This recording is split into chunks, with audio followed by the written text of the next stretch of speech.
Primera carta del apóstol San Pedro, capítulo 4, versículos 12 al 19. Amados, no os sorprendáis del fuego de prueba que os ha sobrevenido, como si alguna cosa extraña os aconteciese, sino gozaos por cuanto sois participantes de los padecimientos de Cristo, para que también en la revelación de su gloria os gocéis con gran alegría. Si sois vituperados por el nombre de Cristo, sois bienaventurados, porque el glorioso Espíritu de Dios reposa sobre vosotros. Ciertamente de parte de ellos Él es blasfemado, pero por vosotros es glorificado. Así que ninguno de vosotros parezca como homicida o ladrón o malhechor o por entremeterse en lo ajeno. Pero si alguno padece como cristiano, no se avergüence, sino glorifique a Dios por ello. Porque es tiempo de que el juicio comience por la casa de Dios, y si primero comienza por nosotros, ¿cuál será el fin de aquellos que no obedecen al evangelio de Dios? Y si el justo con dificultad se salva, ¿en dónde aparecerá el impío y el pecador? De modo que los que padecen según la voluntad de Dios, encomienden sus almas al fiel Creador y hagan el bien. Encomienden su alma al fiel Creador. Ese es el título del sermón de este día. La persecución no es nada extraño en la vida cristiana. Nuestro Señor Jesucristo lo predijo una y otra vez.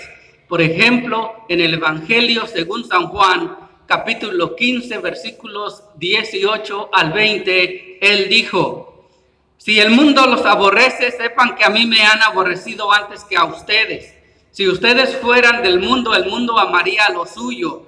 Pero el mundo los aborrece porque ustedes no son del mundo, aun cuando yo los elegí del mundo. Acuérdense de la palabra que les he dicho: el siervo no es mayor que su señor. Si a mí me han perseguido, también a ustedes los perseguirán. Y es por ello que el propósito del apóstol Pedro al escribir esta carta es alentar a los cristianos de Asia Menor que estaban sufriendo una grande persecución. Por eso el apóstol Pedro les ha recordado que a pesar de su sufrimiento, ante los ojos de Dios, ellos son elegidos y también son ciudadanos de su reino. También les ha recordado que habrá un día del juicio cuando todas las promesas de Dios serán entregadas, tanto a los que han aceptado su evangelio, como también a aquellos que lo han rechazado, es decir, que recibirán su condenación. Por ello, hermanos, les ordena a estos cristianos de que deben de vivir vidas santas, de que deben de vivir una vida de acuerdo a la voluntad de Dios, contrario a como viven los cristianos paganos de esa época, que solamente vivían para satisfacer sus pasiones carnales. Estos hombres malvados, hermanos, perseguían a los cristianos porque ellos querían que los cristianos vivieran como ellos, que se unieran a su desenfreno, que adoraran a sus dioses y que vivieran solamente para complacerse a sí mismos. En este pasaje que vamos a estudiar hoy, hermanos, Pedro describe los sufrimientos de los cristianos como una prueba de fuego y como un tiempo de juicio. Y también les recuerda en esta porción de la palabra de Dios que esta es la forma en que los propósitos de Dios se realizan y a través del cual los cristianos que luchan crecen en su fe. Es por ello que Pedro les ordena que encomienden su alma, es decir, su vida, al fiel Creador, que es Jehová de los ejércitos. Pedro reconoce que sus lectores han pasado por momentos muy difíciles. El versículo 12 dice: Amados, no os sorprendáis del fuego de prueba que os ha sobrevenido, como si alguna cosa extraña os aconteciese. Señala que los cristianos debemos de aceptar que por profesar fe en Cristo, que esto ya es en sí mismo una prueba de fe. Él ya lo ha mencionado en el capítulo 1, versículo 6. Allí leemos: en lo cual vosotros os alegráis, aunque ahora por un poco de tiempo, si es necesario, tengáis que ser afligidos por diversas pruebas. Los cristianos están siendo puestos a prueba. El punto de Pedro aquí, hermanos, es recordarles que esta prueba de fuego que están experimentando tiene un propósito muy importante. Lo hace, hermanos, porque esto les va a ayudar a soportar estas circunstancias tan difíciles que están viviendo. Los cristianos que esperan que la vida cristiana sea maravillosa, donde todo el mundo los va a amar, están siendo completamente ingenuos. Ser cristiano en medio de una cultura totalmente secularizada es una verdadera prueba de fuego. Dios, hermanos, permite estas pruebas a fin de refinar nuestra fe, así como un orfebre usa un horno para purificar los metales preciosos. Por lo tanto, las pruebas que enfrentan estos cristianos de la diáspora no son actos aleatorios de un universo fuera de control. Más bien son pruebas permitidas por Dios para probar la fe de los cristianos y para refinarlos a una pureza aún mayor. Por ello debemos, hermanos, de tener en cuenta que estas pruebas tienen un grande propósito. El versículo 13 dice: sino gozaos por cuanto sois participantes de los padecimientos de Cristo. Nosotros tenemos que ver las pruebas como un proceso purificador que revelará si nuestra fe es verdadera o no. Por lo tanto, en última instancia, las pruebas nos benefician. Aunque son dolorosas, este tipo de sufrimiento no debería de sorprendernos, sino que deberíamos de recibirlo, hermanos, teniendo en mente cuál es su objetivo final. Debemos de recordar que la Biblia no enseña un evangelio de prosperidad. El apóstol Pedro lo sabe muy bien y es por eso que enseña la realidad del sufrimiento, porque vivimos en un mundo caído. Nuestro Salvador Jesucristo soportó mucho sufrimiento y nosotros también debemos hacer lo mismo. Y aunque nadie quiere sufrir, el sufrimiento que nosotros, hermanos, estamos pasando es el medio por el cual Dios fortalece nuestra fe. Porque es en los tiempos duros, en los tiempos difíciles, cuando nosotros oramos más a Dios. Es cuando estamos pasando por situaciones difíciles, cuando nos acercamos a Dios. Desafortunadamente así sucede, y por ello Dios usa tales pruebas para que aprendamos a confiar cada vez más en sus promesas. La consecuencia, hermanos, de soportar las pruebas es que de ahí en adelante nosotros vamos a poder apreciar más las bendiciones y daremos gracias por ellas con el mismo fervor con el que buscamos a Dios cuando las cosas van mal. Las pruebas que estos cristianos estaban experimentando fueron un proceso de refinamiento que revelaría la autenticidad de su fe, y no debían de verlo como algo inesperado. Las pruebas vendrán porque nosotros vivimos en este mundo caído. Por eso debemos de estar preparados con anticipación. También, hermanos, existe otra razón de tales pruebas. El hecho de que aquellos que se identifican a sí mismos como cristianos, pero que en verdad no lo son, se retirarán rápidamente cuando encuentren un indicio de persecución o cuando alguien los critique por sus creencias. Pero los cristianos verdaderos saben que Jesucristo experimentó sufrimiento hasta la muerte en la cruz y por ello no pueden esperar seguir un camino diferente al de su maestro. Es por eso que el versículo 13 dice: para que también en la revelación de su gloria os gocéis con gran alegría. Es decir, que esos padecimientos de Cristo también los vamos a sufrir nosotros. Es importante notar que la frase los padecimientos de Cristo, hermanos, aquí en este versículo 13, se refiere a toda la vida de nuestro Señor Jesucristo. Los teólogos llaman a esto el estado de humillación de Cristo. Debido a que nosotros estamos unidos a Él por medio de la fe, también compartimos todos los beneficios salvadores que Él logró con su obra, y a la misma vez, en un sentido más profundo, también compartimos su sufrimiento. Pero debemos de recordar, hermanos, que este sufrimiento no es porque es a través de ello que Dios nos va a perdonar. No, tampoco significa que la obra de Cristo no fue suficiente. No es eso.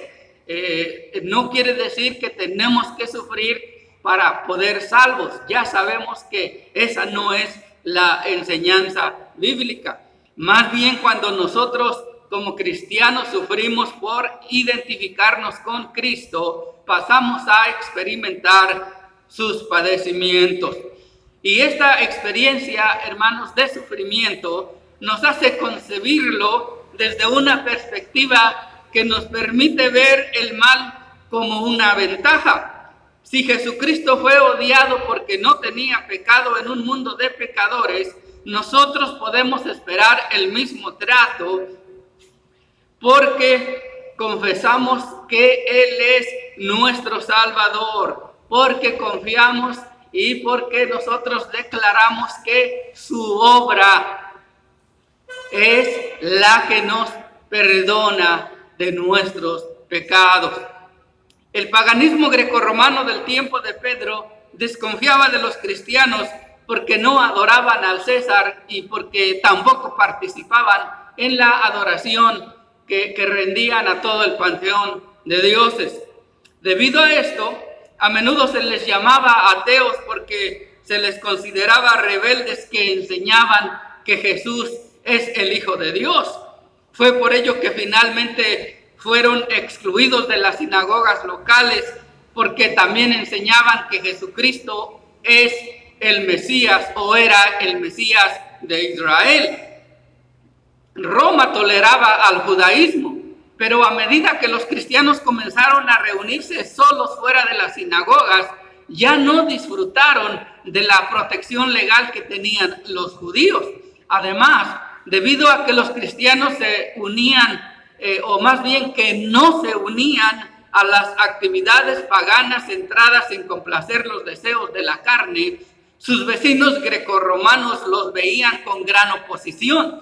Para ellos era muy raro mirar que estas personas se amaban unas a otras y que ellos demostraban humildad a sus autoridades, que estos hombres eran modestos, que eran castos y que no estaban dispuestos a comprometer su lealtad a Jesucristo. Esto era muy raro para los incrédulos de esta época. Y la consecuencia de todo esto fue que condenaron a los cristianos al exilio porque eran vistos como una amenaza para ellos que solamente vivían para complacer la carne. Sin embargo, esta fue una forma en que los cristianos se identificaron con Jesucristo, quien fue despreciado y rechazado. Y es por eso que Pedro les recuerda que no deben de sorprenderse por la prueba de fuego que están padeciendo, sino que se deben de regocijar porque tienen el privilegio de compartir los mismos sufrimientos de su maestro.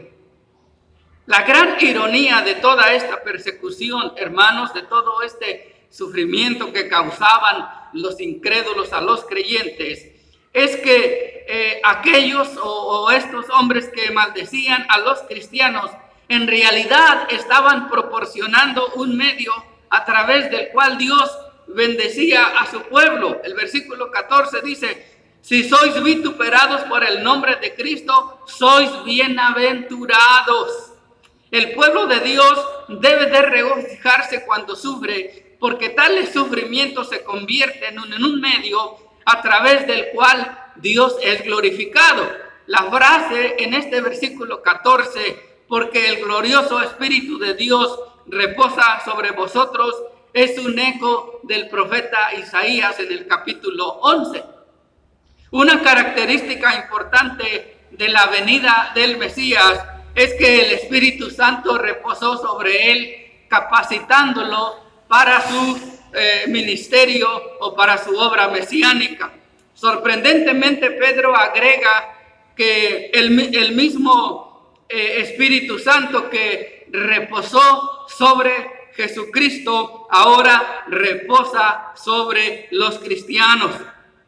Así que los cristianos, hermanos, somos bienaventurados, y esa dicha, esa alegría consiste en que el Espíritu de Dios reposa sobre nosotros. Y es a través del Espíritu Santo que nosotros podemos ver, podemos aceptar, podemos confiar en que todas esas promesas que Dios nos ha hecho se cumplirán. El apóstol Pablo lo explica así cuando escribe a los Corintios, en el capítulo 2 de la primera carta a los Corintios. Antes bien, como está escrito, cosas que ojo no vio, ni oído oyó, ni han subido en corazón de hombre, son las que Dios ha preparado para los que le aman. Pero Dios nos las reveló a nosotros por el Espíritu Santo, porque el Espíritu todo lo escudriña, aún lo profundo de Dios. Así que debido a que nos identificamos con Jesucristo en su sufrimiento, también poseemos el mismo Espíritu Santo que moraba en él y participamos en todas las bendiciones que él nos brinda. En 2 de Timoteo, capítulo 2, versículo 12, Pablo declara que si soportamos el sufrimiento con Jesucristo, también reinaremos con él. Entonces, no es extraño, hermanos, concluir que el Espíritu Santo derramado sobre nuestro Señor Jesucristo, quien sufrió por nuestra redención, también es derramado sobre su pueblo cuando sufrimos por él. Si estamos unidos a Jesucristo por la fe y recibimos los beneficios salvadores, entonces también sufriremos con él, precisamente porque participaremos de la redención que ha ganado para su pueblo. Esta es la razón por la cual los cristianos debemos de gozarnos con gran alegría. Pedro afirma, hermanos, que no todos los que sufren pueden considerarse dichosos en el versículo 15. Así que ninguno de vosotros padezca como homicida o ladrón o malhechor o por entremeterse en lo ajeno. Los malhechores pueden esperar ser castigados. Si matamos a alguien, si robamos o si interferimos en los asuntos de otros, por supuesto que vamos a sufrir. De hecho, deberíamos de sufrir en tales circunstancias. Ahora bien, la última parte del versículo 15 dice algo interesante y tal vez es porque es precisamente donde los cristianos fallaban. Esta parte dice, o por entrometerse en lo ajeno. El doctor Peter H. Davis dice que es probable que los cristianos, al rechazar la idolatría y la moralidad pagana, o al ser tan celosos del evangelio, se entrometieran en situaciones en las que no deberían y que se ganaran la crítica de los paganos por transgredir los límites marcados por la misma sociedad. Es decir, hermanos, que hay ocasiones en que es posible que existan buenas intenciones de hacer o de sugerir algo, pero que tal vez podemos estar entrometiéndonos en asuntos que no nos corresponden, que no deberíamos, y ningún cristiano debería de ser culpable de algo así, porque esto deshonra a nuestro Señor Jesucristo. Así que no todos los que sufren pueden considerarse dichosos.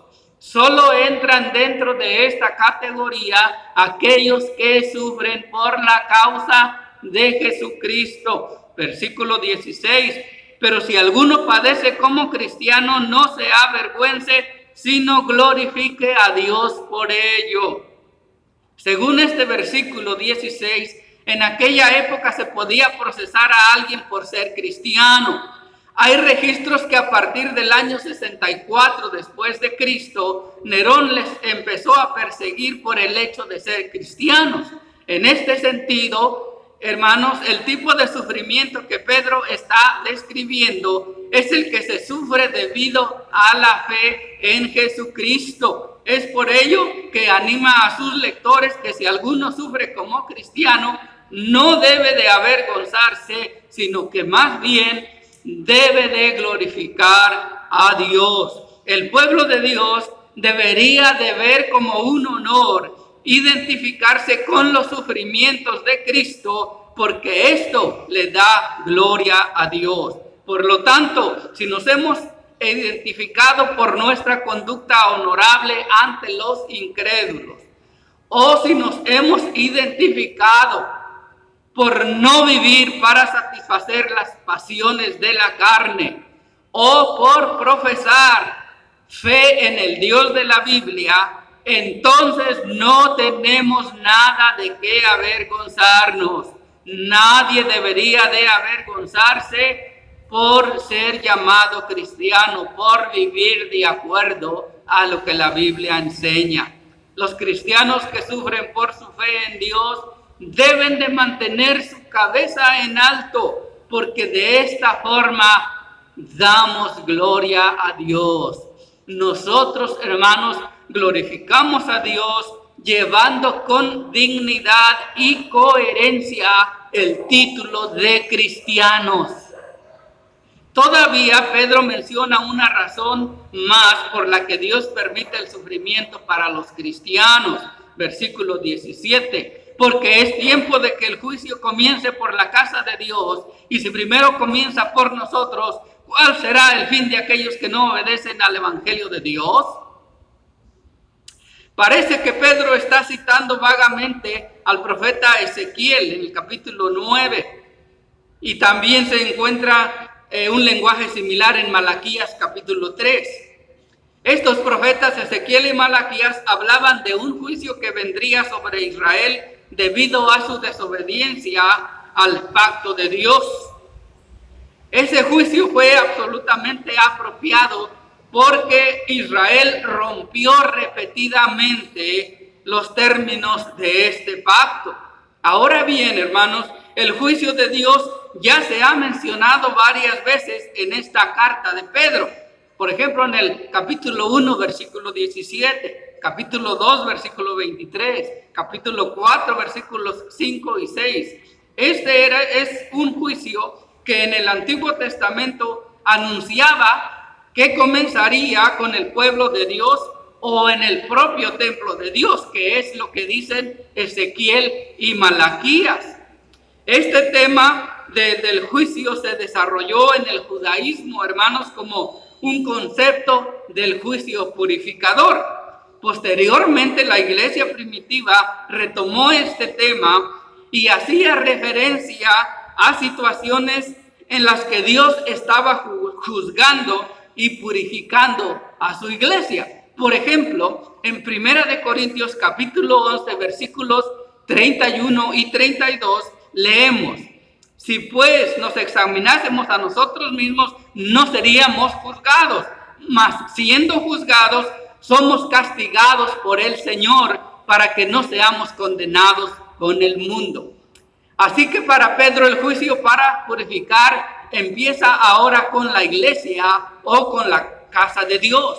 Y si Dios es así de duro con su iglesia, es seguro que tratará con más dureza a aquellos que desobedecen el evangelio de Dios y que le rechazan.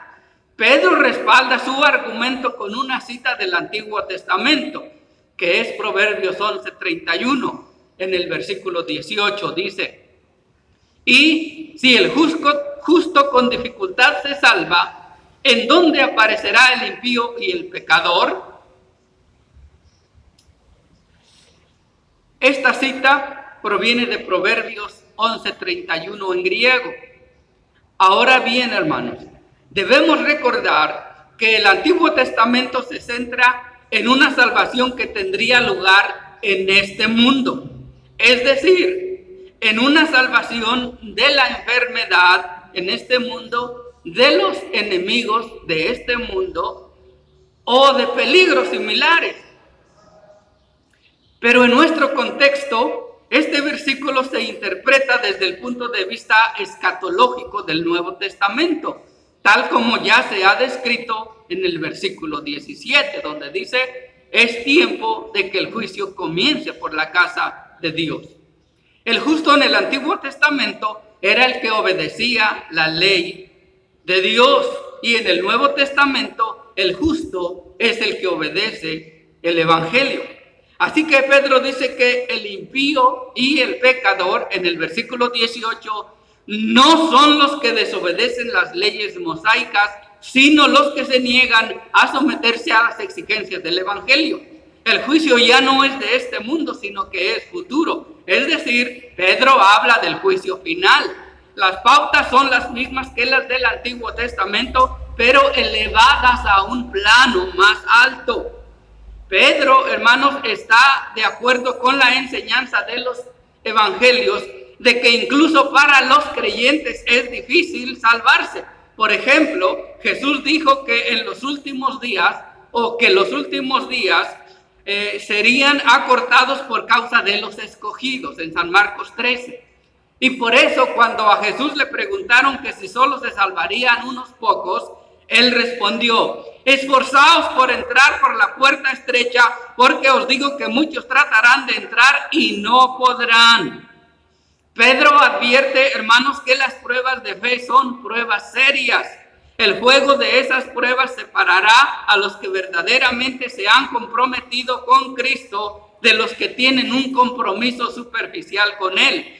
Pedro está seguro de que a los verdaderos cristianos les espera una herencia eterna, pero al mismo tiempo les informa que no se trata de una seguridad que lleva a la comodidad, sino al sufrimiento, a las pruebas. Entonces, si esto es así con los creyentes, Pedro parece decir que para los incrédulos será una cosa espantosa. Y esta enseñanza, hermanos, concuerda con la del autor de la carta a los Hebreos. Él escribe así en el capítulo 10, versículo 31. Horrenda cosa es caer en manos del Dios vivo. Aquellos que no han querido someterse a las exigencias del evangelio quedarán excluidos de la comunión con Dios y no podrán ser partícipes de la salvación futura. La seriedad de este tema, hermanos, debería de ser suficiente para que nosotros podamos perseverar en la fe incluso en tiempos de persecución. Así que sabiendo esto, debemos entregarnos en las manos de Dios, tal como lo hizo nuestro Señor Jesucristo. El versículo 19 termina diciendo: de modo que los que padecen según la voluntad de Dios encomienden su alma al fiel Creador y hagan el bien. La idea de encomendar significa dejar algo de mucho valor al cuidado de alguien. En este pasaje lo que el creyente le deja a Dios es su vida, que es su posesión más valiosa. Esta imagen, hermanos, es tomada del Salmos 31:5, que dice: en tu mano encomiendo mi espíritu. Jesucristo también citó este pasaje cuando lo crucificaron.